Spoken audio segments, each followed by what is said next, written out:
Adventure 4. The Gloria Scott. "I have some papers here," said my friend Sherlock Holmes, as we sat one winter's night on either side of the fire, "which I really think, Watson, that it would be worth your while to glance over. These are the documents in the extraordinary case of the Gloria Scott, and this is the message which struck Justice of the Peace Trevor dead with horror when he read it." He had picked from a drawer a little tarnished cylinder, and undoing the tape he handed me a short note scrawled upon a half sheet of slate-grey paper. "The supply of game for London is going steadily up," it ran. "Head-keeper Hudson, we believe, has been now told to receive all orders for fly-paper and for preservation of your hen-pheasant's life." As I glanced up from reading this enigmatical message, I saw Holmes chuckling at the expression upon my face. "You look a little bewildered," said he. "I cannot see how such a message as this could inspire horror. It seems to me to be rather grotesque than otherwise." "Very likely. Yet the fact remains that the reader, who was a fine, robust old man, was knocked clean down by it as if it had been the butt end of a pistol." "You arouse my curiosity," said I. "But why did you just say now that there were very particular reasons why I should study this case?" "Because it was the first in which I was ever engaged." I had often endeavoured to elicit from my companion what had first turned his mind in the direction of criminal research, but had never caught him before in a communicative humour. Now he sat forward in this arm-chair and spread out the documents upon his knees. Then he lit his pipe and sat for some time smoking and turning them over. "You never heard me talk of Victor Trevor?" he asked. "He was the only friend I made during the 2 years I was at college. I was never a very sociable fellow, Watson, always rather fond of moping in my rooms and working out my own little methods of thought, so that I never mixed much with the men of my year. Bar fencing and boxing, I had few athletic tastes, and then my line of study was quite distinct from that of the other fellows, so that we had no points of contact at all. Trevor was the only man I knew, and that only through the accident of his bull terrier freezing on to my ankle one morning as I went down to chapel. It was a prosaic way of forming a friendship, but it was effective. I was laid by the heels for 10 days, but Trevor used to come in to inquire after me. At first it was only a minute's chat, but soon his visits lengthened, and before the end of the term we were close friends.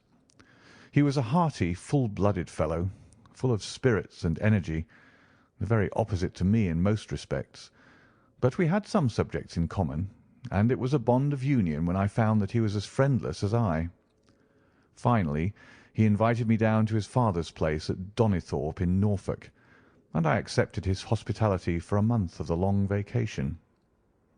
Old Trevor was evidently a man of some wealth and consideration, a J.P. and a landed proprietor. Donnithorpe is a little hamlet just to the north of Langmere, in the country of the Broads. The house was an old-fashioned, wide-spread, oak-beamed brick building, with a fine lime-lined avenue leading up to it. There was excellent wild duck shooting in the fens, remarkably good fishing, a small but select library, taken over, as I understand, from a former occupant, and a tolerable cook, so that he would be a fastidious man who could not put in a pleasant month there. Trevor senior was a widower, and my friend his only son. There had been a daughter, I heard, but she had died of diphtheria while on a visit to Birmingham. The father interested me extremely. He was a man of little culture, but with a considerable amount of rude strength, both physically and mentally. He knew hardly any books, but he had travelled far, had seen much of the world, and had remembered all that he had learned. In person he was a thick-set, burly man with a shock of grizzled hair, a brown, weather-beaten face, and blue eyes which were keen to the verge of fierceness. Yet he had a reputation for kindness and charity on the countryside, and was noted for the leniency of his sentences from the bench. One evening, shortly after my arrival, we were sitting over a glass of port after dinner, when young Trevor began to talk about those habits of observation and inference which I had already formed into a system, although I had not yet appreciated the part which they were to play in my life. The old man evidently thought that his son was exaggerating in his description of one or two trivial feats which I had performed. "Come now, Mr. Holmes," said he, laughing good-humouredly, "I'm an excellent subject. If you can deduce anything from me—" "I fear there is not very much," I answered. "I might suggest that you have gone about in fear of some personal attack within the last 12 months." The laugh faded from his lips, and he stared at me in great surprise. "Well, that's true enough," said he. "You know, Victor," turning to his son, "when we broke up that poaching gang, they swore to knife us, and Sir Edward Holly has actually been attacked. I've always been on my guard since then, though I have no idea how you know it." "You have a very handsome stick," I answered. "By the inscription I observed that you had not had it more than a year, but you have taken some pains to bore the head of it and pour melted lead into the hole, so as to make it a formidable weapon. I argued that you would not take such precautions unless you had some danger to fear." "Anything else?" he asked, smiling. "You have boxed a good deal in your youth." "Right again. How did you know it? Is my nose knocked a little out of the straight?" "No," said I. "It is your ears. They have the peculiar flattening and thickening which marks the boxing man." "Anything else?" "You have done a good deal of digging by your callosities." "Made all my money at the goldfields." "You have been in New Zealand?" "Right again." "You have visited Japan?" "Quite true." "And you have been most intimately associated with someone whose initials were J.A., and whom you afterwards were eager to entirely forget?" Mr. Trevor stood slowly up, fixed his large blue eyes upon me with a strange wild stare, and then pitched forward with his face among the nutshells which strewed the cloth in a dead faint. You can imagine, Watson, how shocked both his son and I were. His attack did not last long, however, for when we undid his collar and sprinkled the water from one of the finger-glasses over his face, he gave a gasp or two and sat up. "Ah, boys," said he, forcing a smile, "I hope I haven't frightened you. Strong as I look, there is a weak place in my heart, and it does not take much to knock me over. I don't know how you manage this, Mr. Holmes, but it seems to me that all the detectives of fact and of fancy would be children in your hands. That's your line of life, sir, and you may take the word of a man who has seen something of the world."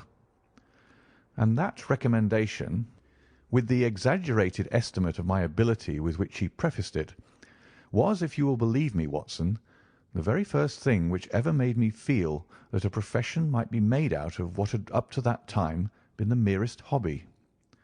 At the moment, however, I was too much concerned at the sudden illness of my host to think of anything else. "I hope that I have said nothing to pain you," said I.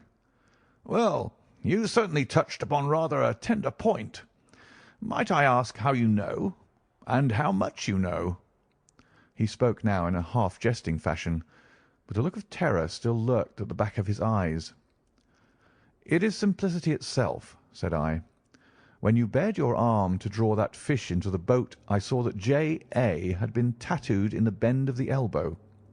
The letters were still legible, but it was perfectly clear from their blurred appearance, and from the staining of the skin around them, that efforts had been made to obliterate them. It was obvious then that those initials had once been very familiar to you, and that you had afterwards wished to forget them." "What an eye you have!" he cried, with a sigh of relief. "It is just as you say. But we won't talk of it. Of all ghosts, the ghosts of our old lovers are the worst.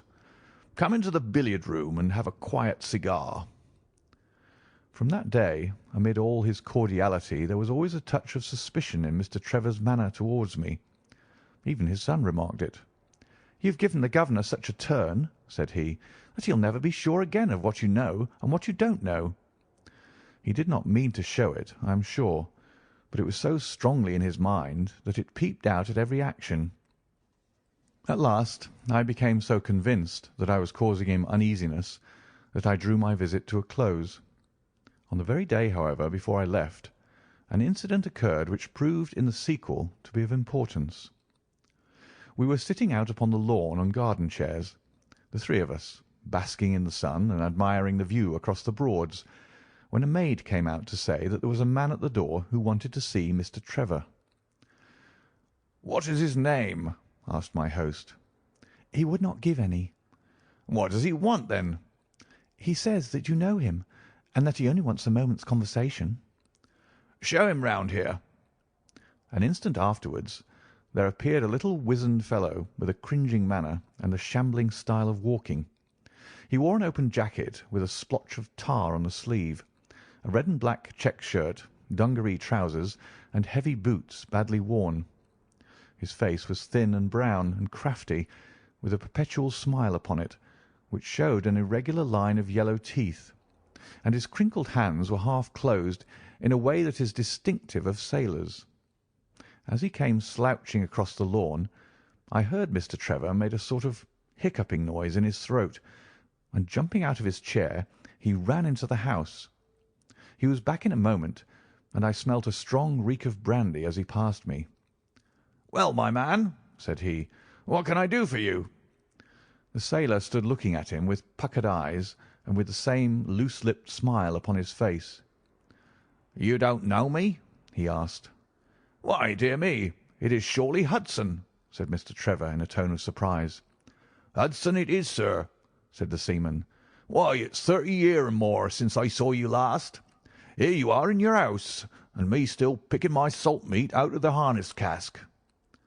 "Tut, you will find that I have not forgotten old times," cried Mr. Trevor, and walking towards the sailor, he said something in a low voice. "Go into the kitchen," he continued out loud, "and you will get food and drink. I have no doubt that I shall find you a situation." "Thank you, sir," said the seaman, touching his forelock. "I'm just off a 2-yearer in an 8-knot tramp, short-handed at that, and I wants a rest. I thought I'd get it either with Mr. Beddoes or with you." "Ah!" cried Trevor. "You know where Mr. Beddoes is?" "Bless you, sir, I know where all my old friends are," said the fellow with a sinister smile, and he slouched off after the maid to the kitchen. Mr. Trevor mumbled something to us about having been shipmate with the man when he was going back to the diggings, and then, leaving us on the lawn, he went indoors. An hour later, when we entered the house, we found him stretched dead drunk upon the dining-room sofa. The whole incident left a most ugly impression upon my mind, and I was not sorry next day to leave Donnithorpe behind me, for I felt that my presence must be a source of embarrassment to my friend. All this occurred during the first month of the long vacation. I went up to my London rooms, where I spent 7 weeks working out a few experiments in organic chemistry. One day, however, when the autumn was far advanced and the vacation drawing to a close, I received a telegram from my friend imploring me to return to Donnithorpe, and saying that he was in great need of my advice and assistance. Of course, I dropped everything and set out for the north once more. He met me with the dog-cart at the station, and I saw at a glance that the last 2 months had been very trying ones for him. He had grown thin and careworn, and had lost the loud, cheery manner for which he had been remarkable. "The governor is dying," were the first words he said. "Impossible!" I cried. "What is the matter?" "Apoplexy. Nervous shock. He's been on the verge all day. I doubt if we shall find him alive." I was, as you may think, Watson, horrified at this unexpected news. "What has caused it?" I asked. "Ah, that is the point. Jump in, and we can talk it over while we drive. You remember that fellow who came upon the evening before you left us?" "Perfectly." "Do you know who it was that we let into the house that day?" "I have no idea." "It was the devil, Holmes," he cried. I stared at him in astonishment. "Yes, it was the devil himself. We have not had a peaceful hour since, not one. The governor has never held up his head from that evening, and now the life has been crushed out of him and his heart broken, all through this accursed Hudson." "What power had he, then?" "Ah, that is what I would give so much to know. The kindly, charitable, good old governor. How could he have fallen into the clutches of such a ruffian? But I am so glad that you have come, Holmes. I trust very much to your judgment and discretion, and I know that you will advise me for the best." We were dashing along the smooth white country road, with the long stretch of the Broads in front of us glimmering in the red light of the setting sun. From a grove upon our left I could already see the high chimneys and the flagstaff which marked the squire's dwelling. "My father made the fellow gardener," said my companion, "and then, as that did not satisfy him, he was promoted to be butler. The house seemed to be at his mercy, and he wandered about and did what he chose in it. The maids complained of his drunken habits and his vile language. The dad raised their wages all round to recompense them for the annoyance. The fellow would take the boat and my father's best gun, and treat himself to little shooting trips, and all this with such a sneering, leering, insolent face that I would have knocked him down 20 times over if he'd been a man of my own age. I tell you, Holmes, I have had to keep a tight hold upon myself all this time, and now I am asking myself whether, if I had let myself go a little more, I might not have been a wiser man.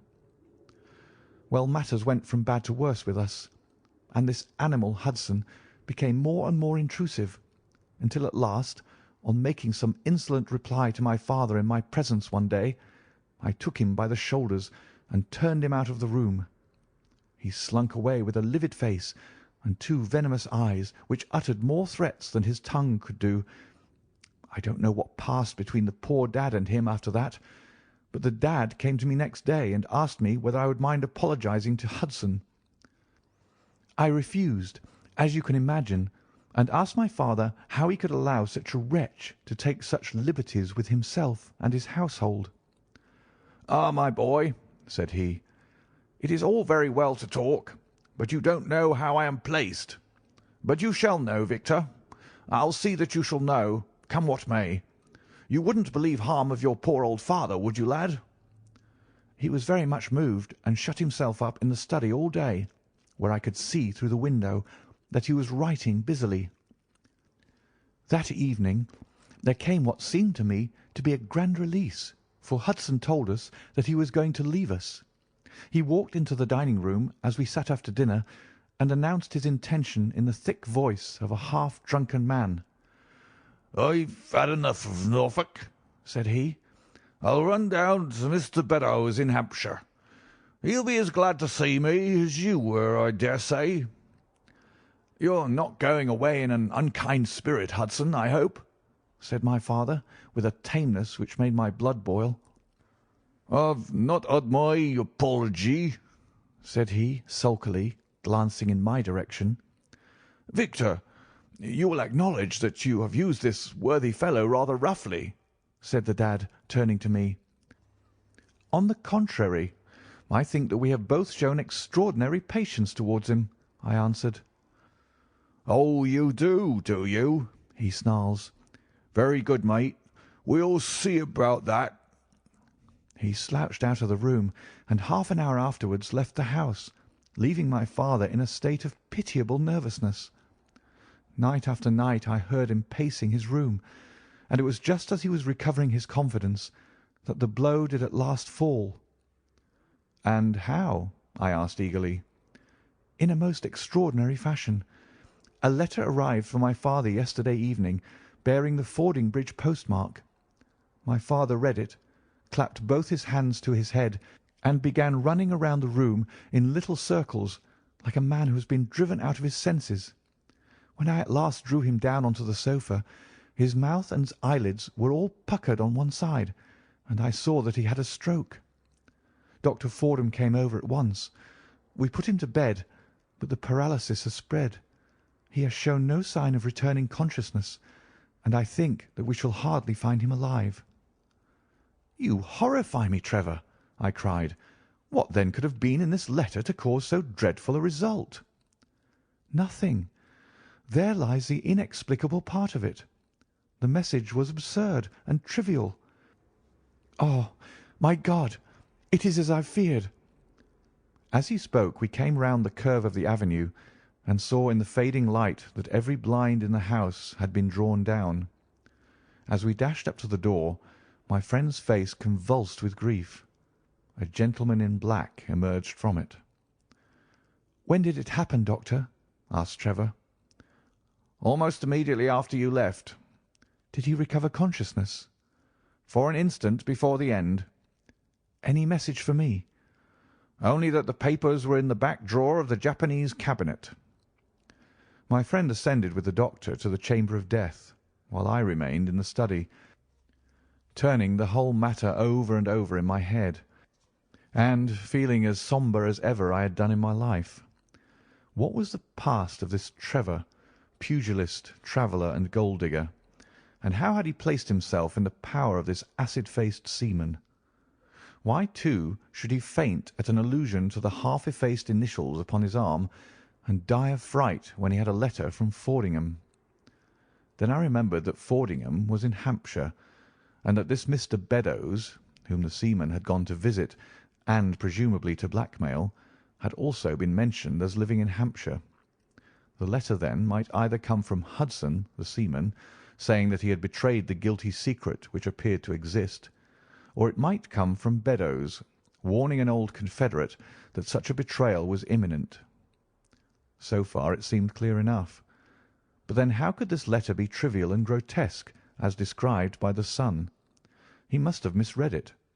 If so, it must have been one of those ingenious secret codes which mean one thing while they seem to mean another. I must see this letter. If there were a hidden meaning in it, I was confident that I could pluck it forth. For an hour I sat pondering over it in the gloom, until at last a weeping maid brought in a lamp, and close at her heels came my friend Trevor, pale but composed, with these very papers which lie upon my knee held in his grasp. He sat down opposite to me, drew the lamp to the edge of the table, and handed me a short note, scribbled, as you see, upon a single sheet of grey paper. "The supply of game for London is going steadily up," it ran. "Headkeeper Hudson, we believe, has been now told to receive all orders for fly paper and for preservation of your hen pheasant's life." I dare say my face looked as bewildered as yours did just now when first I read this message. Then I reread it very carefully. It was evidently as I had thought, and some secret meaning must lie buried in this strange combination of words. Or could it be that there was a prearranged significance to such phrases as fly paper and hen pheasant? Such a meaning would be arbitrary and could not be deduced in any way. And yet I was loath to believe that this was the case, and the presence of the word Hudson seemed to show that the subject of the message was as I had guessed, and that it was from Beddoes rather than the sailor. I tried it backwards, but the combination life pheasant's hen was not encouraging. Then I tried alternate words, but neither the or for nor supply game London promised to throw any light upon it. And then, in an instant, the key of the riddle was in my hands, and I saw that every third word, beginning with the first, would give a message which might well drive old Trevor to despair. It was short and terse, the warning as I now read it to my companion. "The game is up. Hudson has told all. Fly for your life." Victor Trevor sank his face into his shaking hands. "It must be that, I suppose," said he. "This is worse than death, for it means disgrace as well. But what is the meaning of these head-keepers and hen pheasants?" "It means nothing to the message, but it might mean a good deal to us if we had no other means of discovering the sender. You see that he has begun by writing 'the game is,' and so on.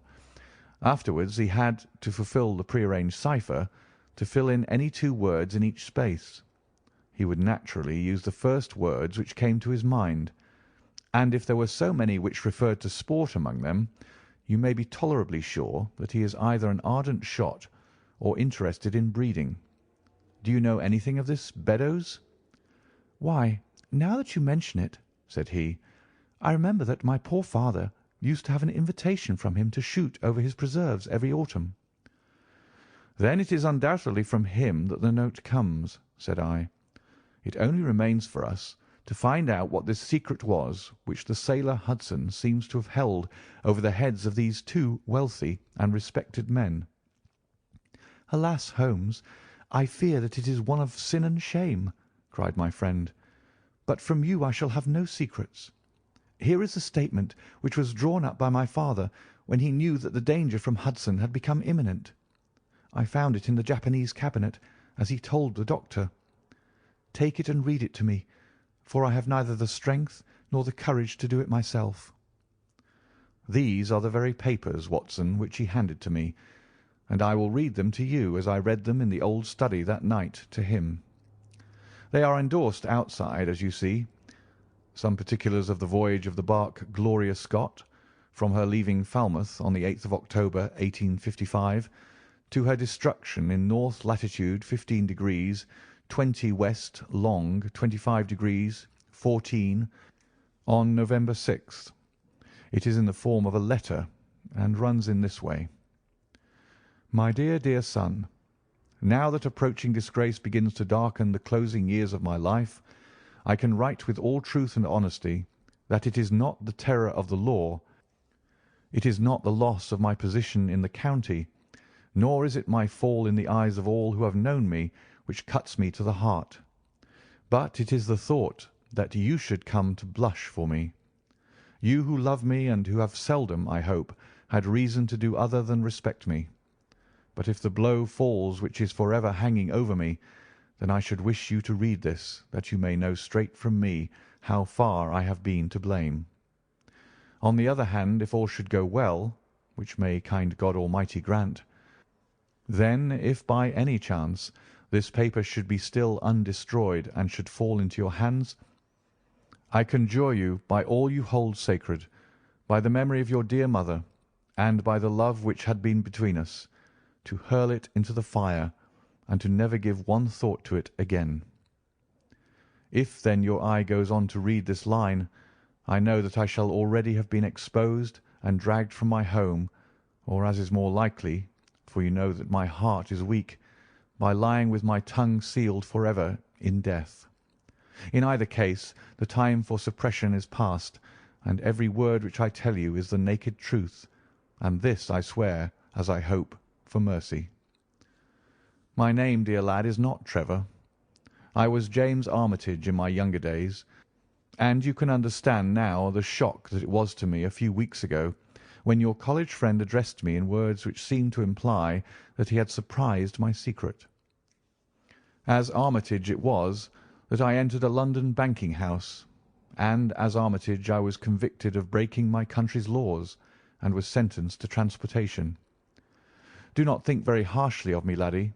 It was a debt of honour, so called, which I had to pay, and I used money which was not my own to do it, in the certainty that I could replace it before there could be any possibility of its being missed. But the most dreadful ill luck pursued me. The money which I had reckoned upon never came to hand, and a premature examination of accounts exposed my deficit. The case might have been dealt leniently with, but the laws were more harshly administered 30 years ago than now, and on my 23rd birthday I found myself chained as a felon with 37 other convicts in 'tween decks of the barque Gloria Scott, bound for Australia. It was the year '55, when the Crimean War was at its height, and the old convict ships had been largely used as transports in the Black Sea. The government was compelled, therefore, to use smaller and less suitable vessels for sending out their prisoners. The Gloria Scott had been in the Chinese tea trade, but she was an old-fashioned, heavy-bowed, broad-beamed craft, and the new clippers had cut her out. She was a 500-ton boat, and besides her 38 jailbirds, she carried 26 of a crew, 18 soldiers, a captain, 3 mates, a doctor, a chaplain, and 4 warders. Nearly 100 souls were in her, all told, when we set sail from Falmouth. The partitions between the cells of the convicts, instead of being of thick oak, as is usual in convict ships, were quite thin and frail. The man next to me, upon the aft side, was one whom I had particularly noticed when we were led down the quay. He was a young man with a clear, hairless face, a long, thin nose, and rather nut-cracker jaws. He carried his head very jauntily in the air, had a swaggering style of walking, and was, above all else, remarkable for his extraordinary height.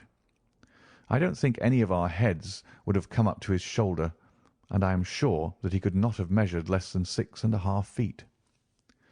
It was strange among so many sad and weary faces to see one which was full of energy and resolution. The sight of it was to me like a fire in a snowstorm. I was glad, then, to find that he was my neighbour, and gladder still when, in the dead of night, I heard a whisper close to my ear, and found that he had managed to cut an opening in the board which separated us. "Hello, chummy," said he. "What's your name, and what are you here for?" I answered him, and asked in turn who I was talking with.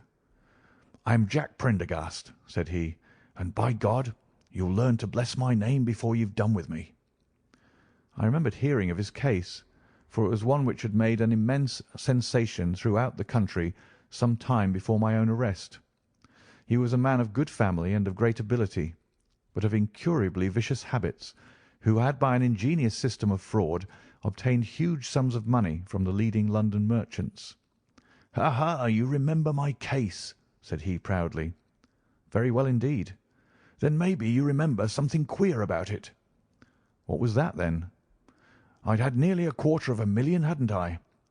"So it was said." "But none was recovered, eh?" "No." "Well, where do you suppose the balance is?" he asked. "I have no idea," said I. "Right between my finger and thumb," he cried. "By God, I've got more pounds to my name than you've had hairs on your head, and if you've money, my son, and know how to handle it and spread it, you can do anything. Now, you don't think it likely that a man who could do anything is going to wear his breeches out sitting in the stinking hold of a rat-gutted, beetle-ridden, mouldy old coffin of a China coaster? No, sir. Such a man will look after himself and will look after his chums. You may lay to that. You hold on to him, and you may kiss the book that he'll haul you through." That was his style of talk, and at first I thought it meant nothing. But after a while, when he had tested me and sworn me in with all possible solemnity, he let me understand that there really was a plot to gain command of the vessel. A dozen of the prisoners had hatched it before they came aboard. Prendergast was the leader, and his money was the motive power. "I'd a partner," said he, "a rare good man, as true as a stock to a barrel. He's got the dibs, he has, and where do you think he is at this moment? Why, he's the chaplain of this ship. The chaplain, no less. He came aboard with a black coat and his papers right, and money enough in his box to buy the thing right up from keel to main truck. The crew are his, body and soul. He could buy 'em at so much a gross with a cash discount, and he did it before ever they signed on. He's got 2 of the warders and Maria, the second mate, and he'd get the captain himself if he thought him worth it." "What are we to do, then?" I asked. "What do you think?" said he. "We'll make the coats of some of these soldiers redder than ever the tailor did." "But they are armed," said I. "And so shall we be, my boy. There's a brace of pistols for every mother's son of us, and if we can't carry this ship with the crew at our back, it's time we were all sent to a young missus' boarding school. You speak to your mate upon the left tonight, and see if he is to be trusted." I did so, and found my other neighbour to be a young fellow in much the same position as myself, whose crime had been forgery. His name was Evans, but he afterwards changed it, like myself, and he is now a rich and prosperous man in the south of England. He was ready enough to join the conspiracy as the only means of saving ourselves, and before we had crossed the bay there were only 2 of the prisoners who were not in the secret. One of these was of weak mind, and we did not dare to trust him, and the other was suffering from jaundice and could not be of any use to us. From the beginning there was really nothing to prevent us from taking possession of the ship. The crew were a set of ruffians specially picked for the job. The sham chaplain came into our cells to exhort us, carrying a black bag supposed to be full of tracts, and so often did he come that by the 3rd day we had each stowed away at the foot of our beds a file, a brace of pistols, a pound of powder, and 20 slugs. 2 of the warders were agents of Prendergast, and the second mate was his right-hand man. The captain, the 2 mates, 2 warders, Lieutenant Martin, his 18 soldiers, and the doctor were all that we had against us. Yet, safe as it was, we determined to neglect no precaution, and to make our attack suddenly by night. It came, however, more quickly than we expected, and in this way. One evening, about the 3rd week after our start, the doctor had come down to see one of the prisoners who was ill, and putting his hand down on the bottom of his bunk, he felt the outline of the pistols. If he had been silent, he might have blown the whole thing. But he was a nervous little chap, so he gave a cry of surprise, and turned so pale that the man knew what was up in an instant and seized him. He was gagged before he could give the alarm, and tied down upon the bed. He had unlocked the door that led to the deck, and we were through it in a rush. The 2 sentries were shot down, and so was a corporal who came running to see what was the matter. There were 2 more soldiers at the door of the state-room, and their muskets seemed not to be loaded, for they never fired upon us, and they were shot while trying to fix their bayonets. Then we rushed on into the captain's cabin, but as we pushed open the door, there was an explosion from within, and there he lay with his brains smeared over the chart of the Atlantic, which was pinned upon the table, while the chaplain stood with a smoking pistol in his hand at his elbow. The 2 mates had both been seized by the crew, and the whole business seemed to be settled. The state-room was next to the cabin, and we flocked in there and flopped down on the settees, all speaking together, for we were just mad with the feeling that we were free once more. There were lockers all round, and Wilson, the sham chaplain, knocked one of them in, and pulled out a dozen of brown sherry. We cracked off the necks of the bottles, poured the stuff out into tumblers, and were just tossing them off, when in an instant, without warning, there came the roar of muskets in our ears, and the saloon was so full of smoke that we couldn't see across the table. When it cleared again, the place was a shambles. Wilson and 8 others were wriggling on the top of each other on the floor, and the blood and the brown sherry on that table turn me sick now when I think of it. We were so cowed by the sight that I think we should have given the job up if it had not been for Prendergast. He bellowed like a bull and rushed for the door with all that were left alive at his heels. Out we ran, and there on the poop were the lieutenant and 10 of his men. The swing skylights above the saloon table had been a bit open, and they had fired on us through the slit. We got on them before they could load, and they stood to it like men, but we had the upper hand of them, and in 5 minutes it was all over. My God, was there ever a slaughter-house like that ship? Prendergast was like a raging devil, and he picked the soldiers up as if they had been children and threw them overboard alive or dead. There was one sergeant that was horribly wounded, and yet kept on swimming for a surprising time, until someone in mercy blew out his brains. When the fighting was over, there was no one left of our enemies except just the warders, the mates, and the doctor. It was over them that the great quarrel arose. There were many of us who were glad enough to win back our freedom, and yet who had no wish to have murder on our souls. It was one thing to knock the soldiers over with their muskets in their hands, and it was another to stand by while men were being killed in cold blood. 8 of us, 5 convicts and 3 sailors, said that we would not see it done. But there was no moving Prendergast and those who were with him. Our only chance of safety lay in making a clean job of it, said he, and he would not leave a tongue with power to wag in a witness box. It nearly came to our sharing the fate of the prisoners, but at last he said that if we wished we might take a boat and go. We jumped at the offer, for we were already sick of these bloodthirsty doings, and we saw that there would be worse before it was done. We were given a suit of sailor togs each, a barrel of water, 2 casks, one of junk and one of biscuits, and a compass. Prendergast threw us over a chart, told us that we were shipwrecked mariners whose ship had foundered in latitude 15 degrees and long 25 degrees west, and then cut the painter and let us go. And now I come to the most surprising part of my story, my dear son. The seamen had hauled the foreyard aback during the rising, but now, as we left them, they brought it square again, and as there was a light wind from the north and east, the bark began to draw slowly away from us.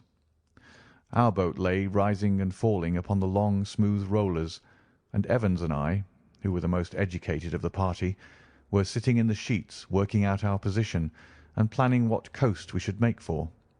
It was a nice question, for the Cape de Verdes were about 500 miles to the north of us, and the African coast about 700 to the east. On the whole, as the wind was coming round to the north, we thought that Sierra Leone might be best, and turned our head in that direction, the bark being at that time nearly hull down on our starboard quarter. Suddenly, as we looked at her, we saw a dense black cloud of smoke shoot up from her, which hung like a monstrous tree upon the skyline. A few seconds later, a roar like thunder burst upon our ears, and as the smoke thinned away, there was no sign left of the Gloria Scott. In an instant we swept the boat's head round again and pulled with all our strength for the place where the haze still trailing over the water marked the scene of this catastrophe. It was a long hour before we reached it, and at first we feared that we had come too late to save anyone. A splintered boat and a number of crates and fragments of spars rising and falling on the waves showed us where the vessel had foundered, but there was no sign of life, and we had turned away in despair when we heard a cry for help, and saw at some distance a piece of wreckage with a man lying stretched across it. When we pulled him aboard the boat, he proved to be a young seaman of the name of Hudson, who was so burned and exhausted that he could give us no account of what had happened until the following morning. It seemed that after we had left, Prendergast and his gang had proceeded to put to death the 5 remaining prisoners. The 2 warders had been shot and thrown overboard, and so also had the 3rd mate. Prendergast then descended into the 'tween decks, and with his own hands cut the throat of the unfortunate surgeon. There only remained the 1st mate, who was a bold and active man. When he saw the convict approaching him with the bloody knife in his hand, he kicked off his bonds, which he had somehow contrived to loosen, and rushing down the deck, he plunged into the afterhold. A dozen convicts, who descended with their pistols in search of him, found him with a matchbox in his hand, seated beside an open powder barrel, which was one of 100 carried on board, and swearing that he would blow all hands up if he were in any way molested. An instant later the explosion occurred, though Hudson thought it was caused by the misdirected bullet of one of the convicts rather than the mate's match. Be the cause what it may, it was the end of the Gloria Scott, and of the rabble who held command of her. Such, in a few words, my dear boy, is the history of this terrible business in which I was involved. Next day we were picked up by the brig Hotspur, bound for Australia, whose captain found no difficulty in believing that we were the survivors of a passenger ship which had foundered. The transport ship Gloria Scott was set down by the Admiralty as being lost at sea, and no word has ever leaked out as to her true fate. After an excellent voyage, the Hotspur landed us at Sydney, where Evans and I changed our names and made our way to the diggings, where among the crowds who were gathered from all nations we had no difficulty in losing our former identities. The rest I need not relate. We prospered, we travelled, we came back as rich colonials to England, and we bought country estates. For more than 20 years we have led peaceful and useful lives, and we hoped that our past was forever buried. Imagine then my feelings when in the seaman who came to us I recognized instantly the man who had been picked off the wreck. He had tracked us down somehow, and had set himself to live upon our fears. You will understand now how it was that I strove to keep the peace with him, and you will in some measure sympathize with me in the fears which fill me, now that he has gone from me to his other victim with threats upon his tongue. Underneath is written in a hand so shaky as to be hardly legible. Beddoes writes in cipher to say H has told all. Sweet Lord, have mercy on our souls. That was the narrative which I read that night to young Trevor, and I think, Watson, that under the circumstances it was a dramatic one. The good fellow was heartbroken at it, and went out to the Terai tea planting, where I hear that he is doing well. As to the sailor and Beddoes, neither of them was ever heard of again after that day on which the letter of warning was written. They both disappeared utterly and completely. No complaint had been lodged with the police, so that Beddoes had mistaken a threat for a deed. Hudson had been seen lurking about, and it was believed by the police that he had done away with Beddoes and had fled. For myself, I believe that the truth was exactly the opposite. I think that it is most probable that Beddoes, pushed to desperation, and believing himself to have been already betrayed, had revenged himself upon Hudson, and had fled from the country with as much money as he could lay his hands on. Those are the facts of the case, Doctor, and if they are of any use to your collection, I am sure that they are very heartily at your service. End of the Gloria Scott.